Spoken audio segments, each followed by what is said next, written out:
Top! Je suis une idée qui a vu le jour au XVIIIe siècle, un peu tombée dans l'oubli depuis. Je fais mon retour sur le devant de la scène en 2016, lorsqu'un candidat à la primaire de la gauche fait de moi son axe principal de campagne. Évoqué désormais de plus en plus ouvertement par la gauche principalement, mais aussi parfois par la droite, on parle beaucoup de moi sans toujours me comprendre. En décembre 2020, je fais l'objet d'un livre qui m'est dédié intitulé « Ce qu'il faut de courage, je suis... » c'est dans le titre de la vidéo.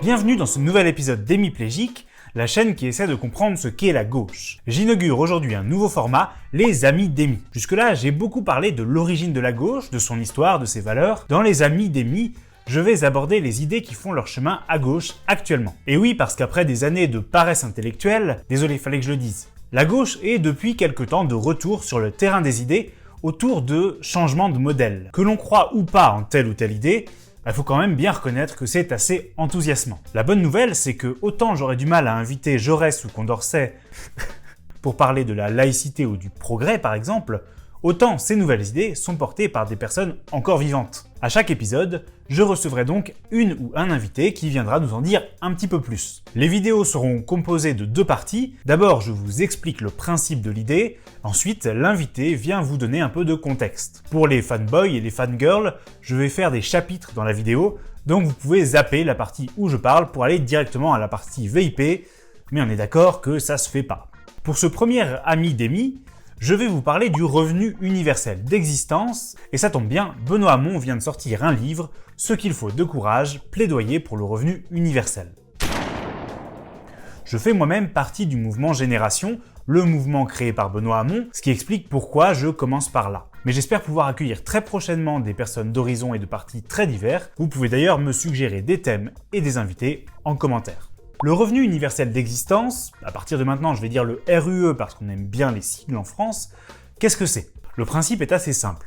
Je précise que je vais vous parler ici de la version du RUE défendue notamment par Benoît Hamon, qui est celle évoquée le plus souvent, mais d'autres variantes existent. Le RUE est donc un revenu individuel, universel et inconditionnel. Individuel parce qu'il est versé à un individu. C'est donc de l'argent que vous recevez à titre personnel, si vous êtes en couple, marié, peu importe, chacun reçoit de l'argent.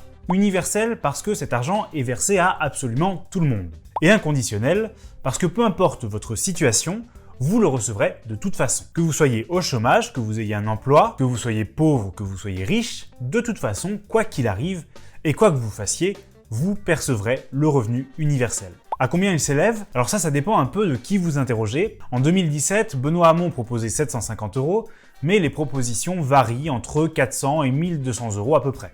Là, normalement, si notre société et nos gouvernants ont bien fait leur travail, vous devez vous demander « Comment peut-on le financer ?» Si c'est le cas, n'ayez crainte, c'est normal. On nous rabâche à longueur de journée que l'économie est prépondérante dans notre société, que le budget doit être équilibré à 3% près, et que chaque nouvelle dépense doit être contrebalancée soit par une nouvelle recette, soit par la suppression d'une autre dépense. Ce que nous rappelle Benoît Hamon, c'est que ce n'est jamais cette logique comptable qui a permis les grandes avancées sociales. Typiquement, lors de la création de la sécurité sociale, c'est un principe de solidarité qui est adopté, où les actifs cotisent pour l'ensemble des citoyennes et des citoyens qui en ont besoin, et c'est pas un plan de financement. Sinon, soyons réalistes, ça n'aurait jamais vu le jour. Néanmoins, comme on est en 2020, qu'il faut bien s'adapter à la logique capitaliste en attendant de la renverser, évoquons le sujet en deux mots. Le RUE ne peut pas être financé à logique fiscale constante. À 750 €, ça représente en gros 600 milliards d'euros en année pleine, soit à peu près 2 fois le budget de l'État. C'est même un petit peu plus que le budget de la sécurité sociale. Donc on peut pas dire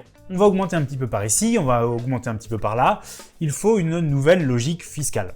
Benoît Hamon évoque dans ses livres plusieurs possibilités, comme par exemple ce qu'il appelle la taxe robot. Aujourd'hui, les cotisations salariales et patronales qui financent la sécurité sociale sont calculées en fonction des salaires payés par l'entreprise. La taxe robot, ça veut dire que ces cotisations, plutôt que de les calculer sur les salaires, on les calcule sur la valeur ajoutée. En gros, on fait payer autant l'entreprise qui gagne de l'argent grâce à un être humain que grâce à une machine. Ça permet d'éviter un effet pervers de la robotisation. Aujourd'hui, quand une entreprise remplace un être humain par une machine, non seulement elle produit souvent plus vite et gagne donc plus d'argent, mais en plus elle économise le salaire et les cotisations sociales qu'elle devait payer en plus. Résultat, on a plus de gens au chômage, tout en ayant moins d'argent pour le financer. Benoît Hamon évoque également une taxe dont on parle depuis très longtemps, la taxe sur les transactions financières, ou encore une taxe pour les entreprises qui se servent dans les biens communs de l'humanité, tels que l'eau, l'air, les terres, etc.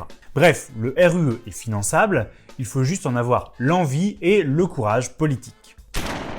Comme je viens de l'expliquer, le RUE est inconditionnel. Normalement, si vous êtes de gauche, vous commencez par tiquer un peu. Moi-même, au début, j'étais un peu dubitatif. L'essentiel des mesures de gauche consiste en effet à redistribuer la richesse, de celles et ceux qui ont beaucoup d'argent vers celles et ceux qui n'en ont pas. Là, on en donne à tout le monde, et même pire, on en donne autant à chacun. Autant à Bernard Arnault, l'homme le plus riche de France, qu'à une mère ou un père de famille célibataire au chômage. C'est parce qu'ici, l'objectif est différent. Le RUE ne vient pas remplacer les mécanismes redistributifs. Il serait même une très mauvaise idée s'il n'y avait pas ces mécanismes redistributifs justement. Donc la redistribution, on continue à la faire, et même évidemment, il faut largement l'améliorer puisqu'elle ne fonctionne pas actuellement. Le RUE, lui, il a deux objectifs. Le premier, c'est de combattre, voire éradiquer la pauvreté, alors que depuis des décennies, toutes les politiques ont échoué à le faire. Le second, c'est rien de moins que changer de système. Le principe même du revenu universel d'existence est en effet à plus d'un titre révolutionnaire. Et pour expliquer pourquoi,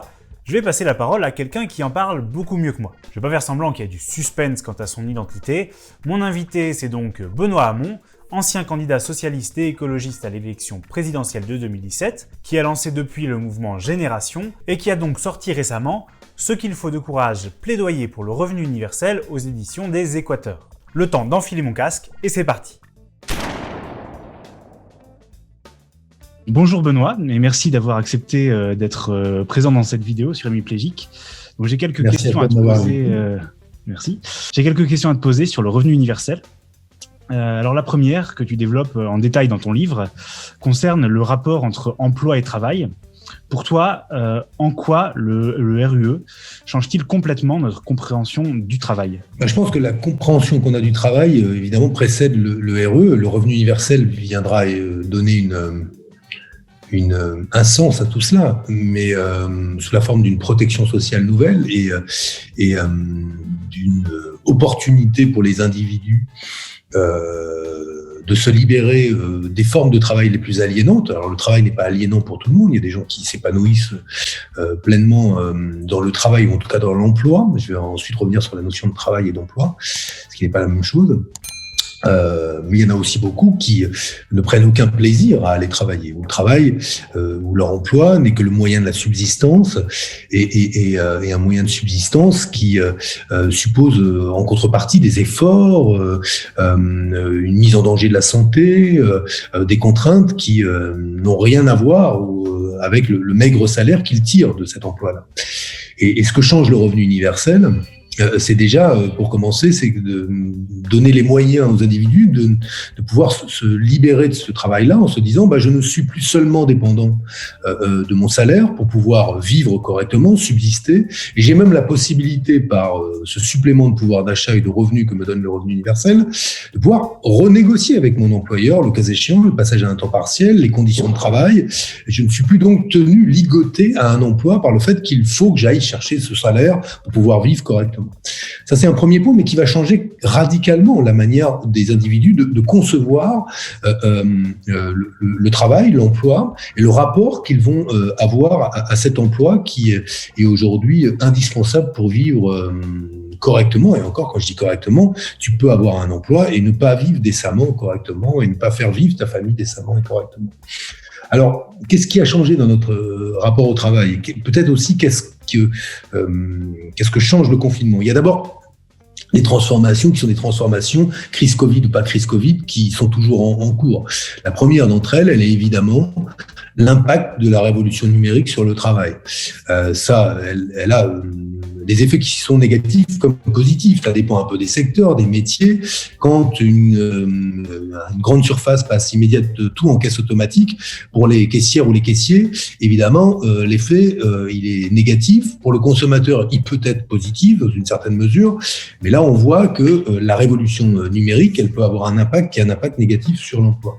La révolution numérique, elle peut aussi avoir un impact positif sur certains métiers quand elle soulage le travailleur d'un certain nombre de tâches pénibles qui les fait effectuées auparavant à la force de son bras et qui sont désormais effectuées par le robot. Sauf que, et c'est le point le plus important, et que finalement les technolâtres refusent de discuter, c'est que cette révolution numérique, elle a des rythmes d'innovation qui sont si rapides et si intenses que finalement, elle nous propose quasiment mensuellement des révolutions technologiques de l'ordre de la création de l'électricité.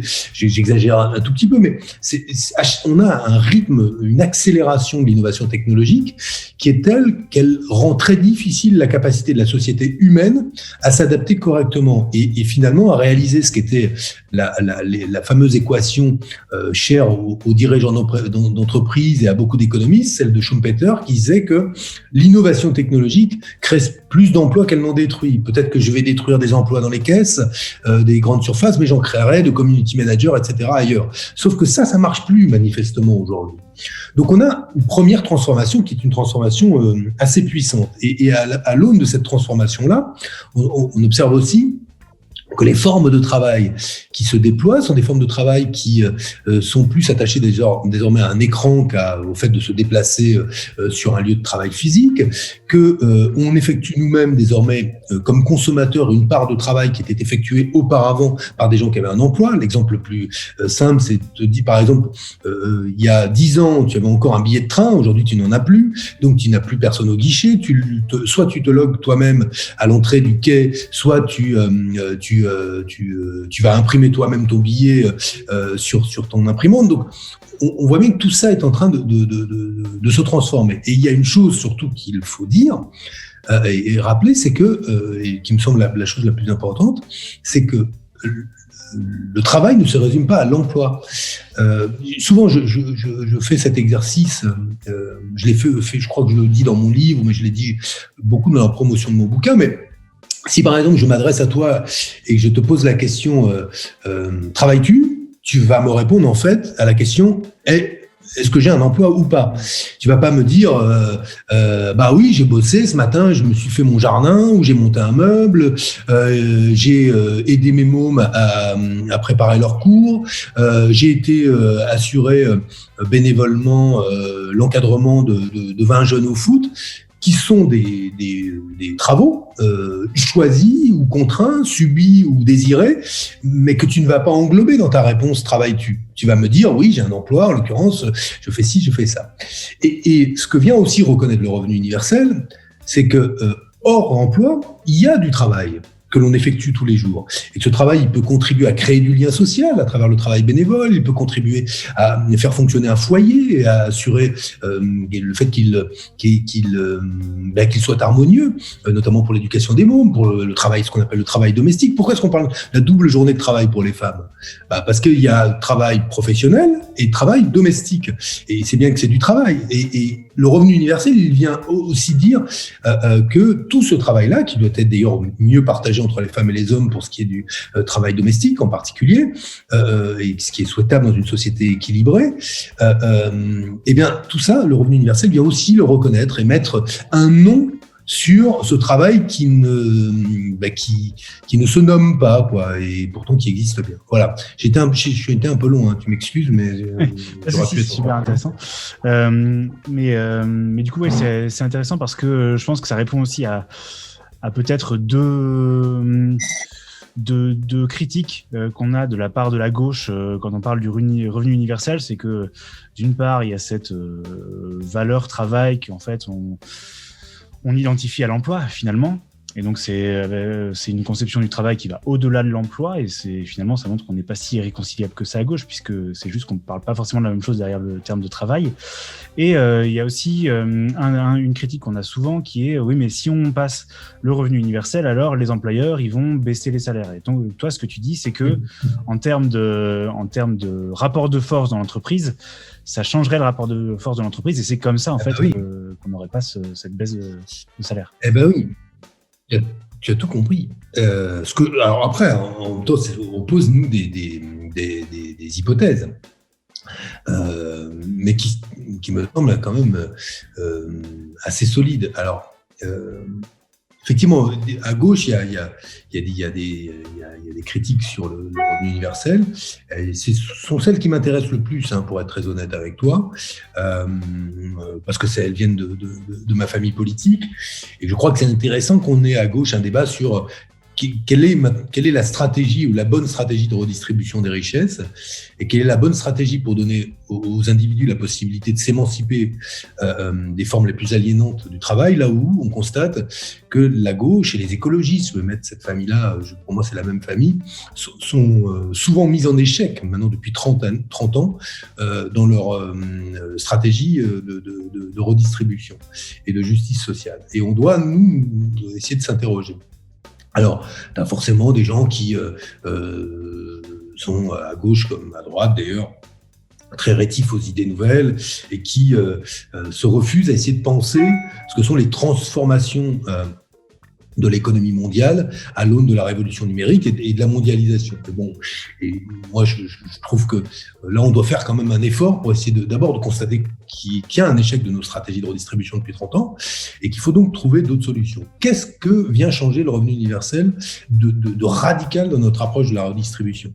C'est que le revenu universel pose le principe d'une prédistribution de la richesse avant même que chacun d'entre nous travaille. Je m'explique. En fait, le PIB, la richesse donc créée par les nations, par les gens, donc ce PIB, il peut se décomposer de deux manières. Il y a un gros bloc majoritaire, ça doit être à peu près entre 80 et 90% de la richesse créée, qui est liée à notre activité présente.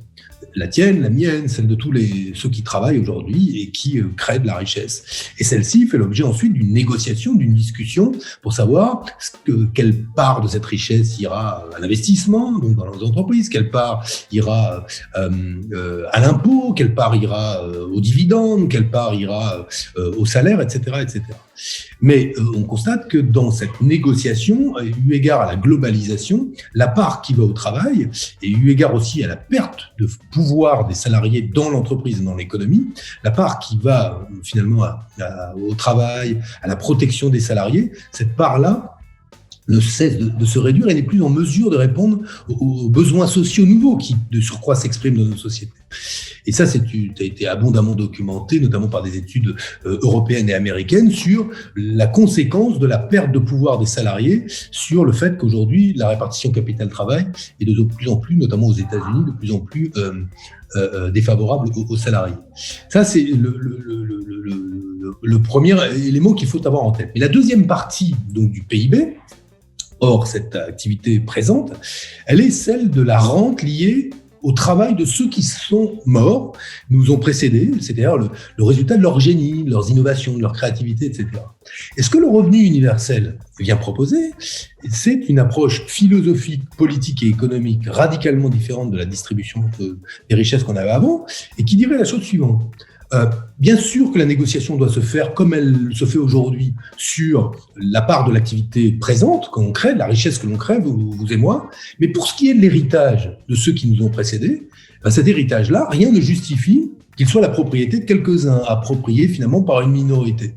Et donc, il serait justifié qu'à la naissance, chacun reçoive une part égale de cet héritage du génie de nos ancêtres. Si on estime, le travail a été fait, il peut être précisé sans doute, mais si on estime que cette part du PIB est autour de 15% du PIB de la nation, comme ça a déjà été mesuré, on pourrait déjà financer un revenu universel mensuel entre 600 et 700 euros par citoyen français. Donc, ce qui est intéressant, c'est donc qu'on prédistribue la richesse. On dit, bon, il y a une part de la richesse, elle est liée à ceux qui nous ont précédés, donc celle-là, on la répartit en autant d'individus et de la naissance à la mort. Bon, première chose. Et ensuite, s'organise la discussion sur la richesse qu'on crée, nous, celle liée au travail présent. Et effectivement, point important, beaucoup disent, oui, mais attendez, si demain j'ai un revenu universel, mon patron va moins bien me payer. Ah non, ça risque d'être le contraire. Pourquoi ? Parce que si on raisonne en termes de rapport de force, pourquoi vous paye-t-il mal aujourd'hui ? Parce que vous n'avez pas d'autre choix que de prendre ce boulot pour vivre. Et que le rapport de force vous est très défavorable, vous n'avez qu'une capacité très faible à négocier. Dès lors que, justement, vous avez 750 euros par mois, que vous n'êtes plus dépendant de votre seul salaire, vous retrouvez une capacité à négocier que vous n'aviez pas. Et dans les faits, vous allez vous retrouver dans une situation où, dans certains secteurs où le besoin de main-d'œuvre est fort, Marx disait que les gens vendent, les salariés vendent leur force de travail et le patron achète cette force de travail. Si cette force de travail est indispensable dans des secteurs dans lesquels on a besoin de gens, mais que jusqu'ici on payait mal parce qu'on savait qu'on avait besoin de ces gens, mais qu'eux avaient tellement besoin de ce travail qu'ils étaient prêts à l'accepter pour un petit salaire. Et que désormais ils ne sont plus prêts à accepter de mauvaises conditions de travail et des petits salaires, et bien il va se passer la chose exactement contraire à ce que professent toujours les oiseaux de mauvais augure, qui est de dire s'il y a un revenu universel, les patrons paieront moins. Et ce qui est marrant, c'est que ça vient de secteurs où les gens se prétendent marxistes, mais ces marxistes en peau de lapin, qui n'ont absolument pas réfléchi à cette question du déplacement du centre de gravité de la négociation et du pouvoir nouveau qui était donné aux individus par le revenu universel. Merci. Alors du coup, on a compris, le RUE, c'est un levier social super important. En fait, ce que tu dis dans ton livre, c'est que au-delà, ça s'inscrit en plus dans le combat écologique. Oui, je crois. En tout cas, je me dis,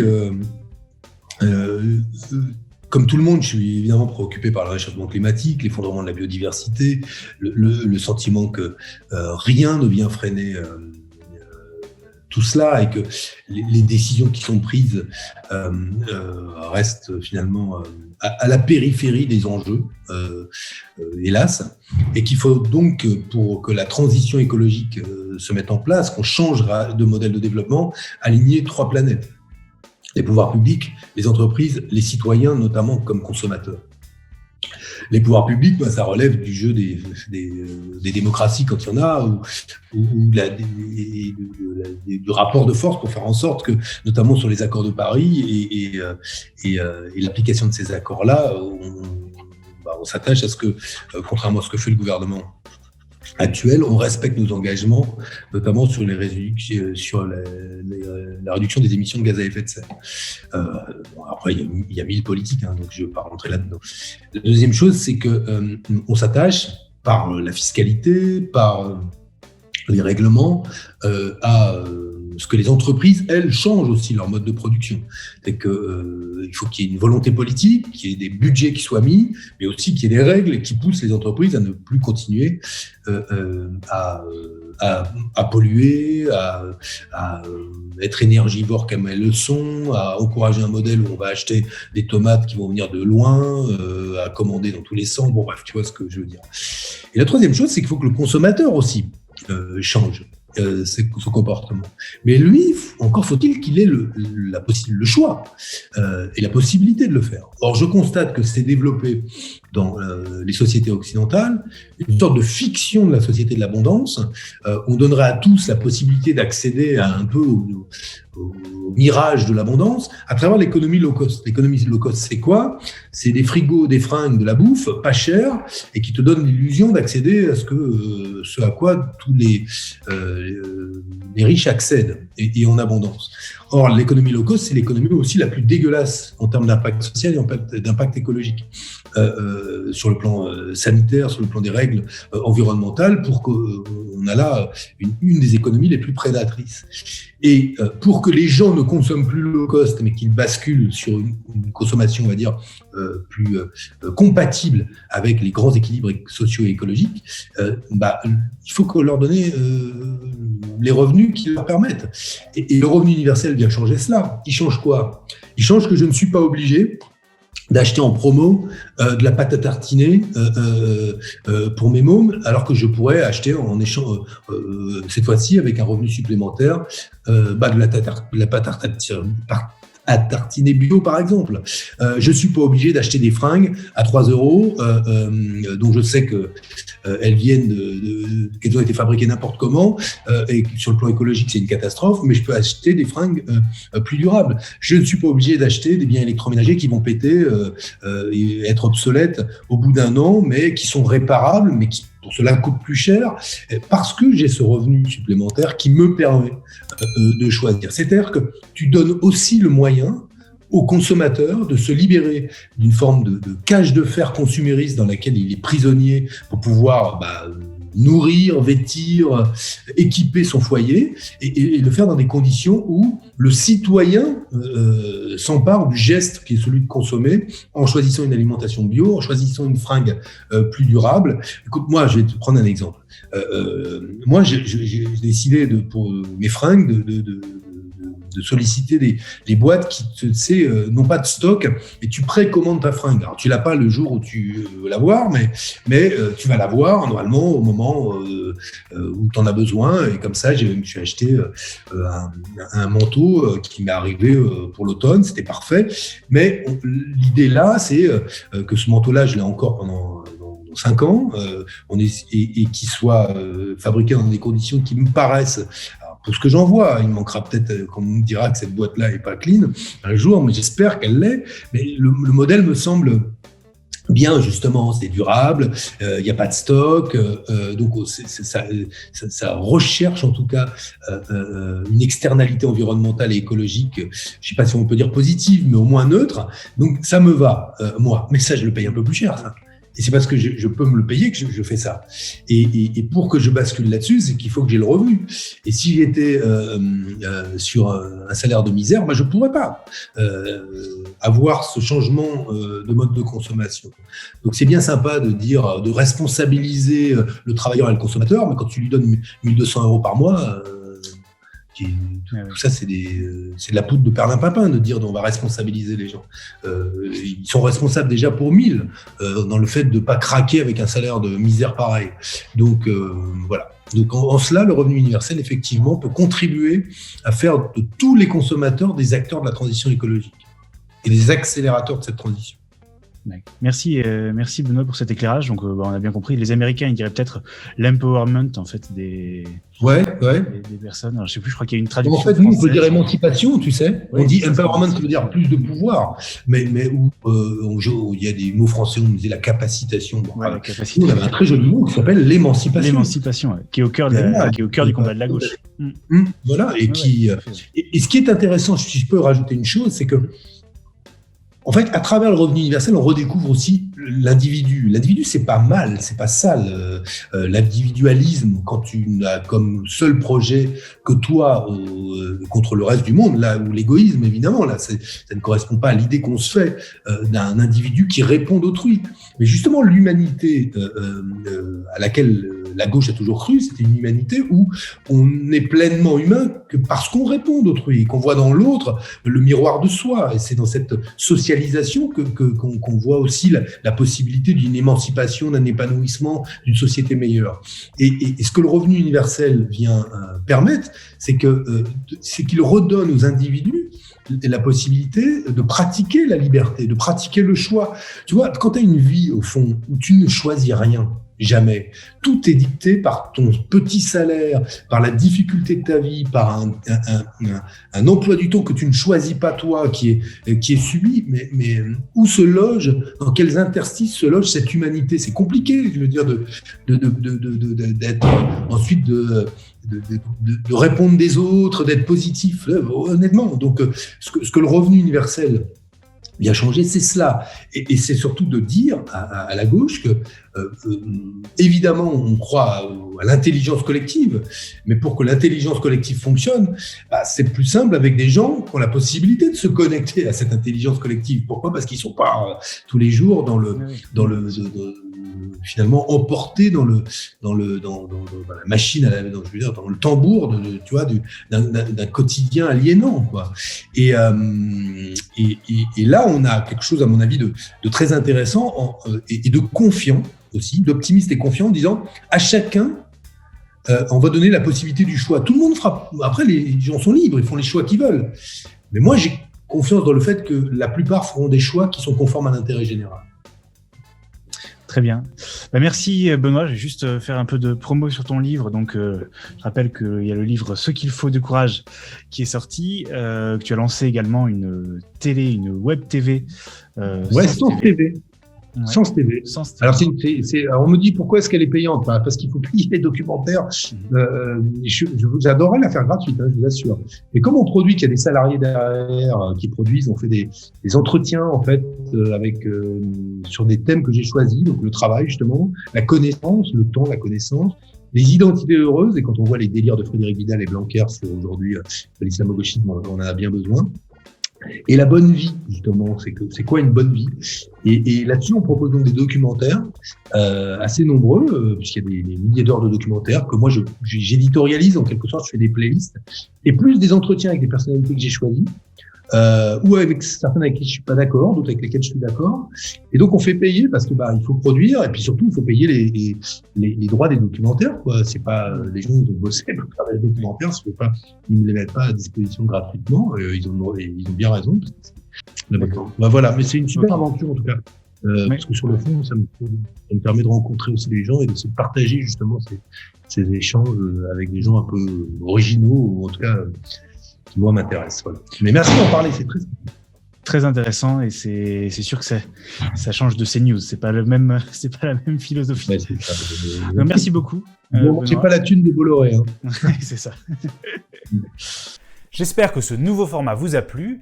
Vous pouvez me donner votre avis en commentaire, ou alors on peut en discuter sur Twitch en direct tous les vendredis à 19h30 sur le lien qui s'affiche par là. À bientôt.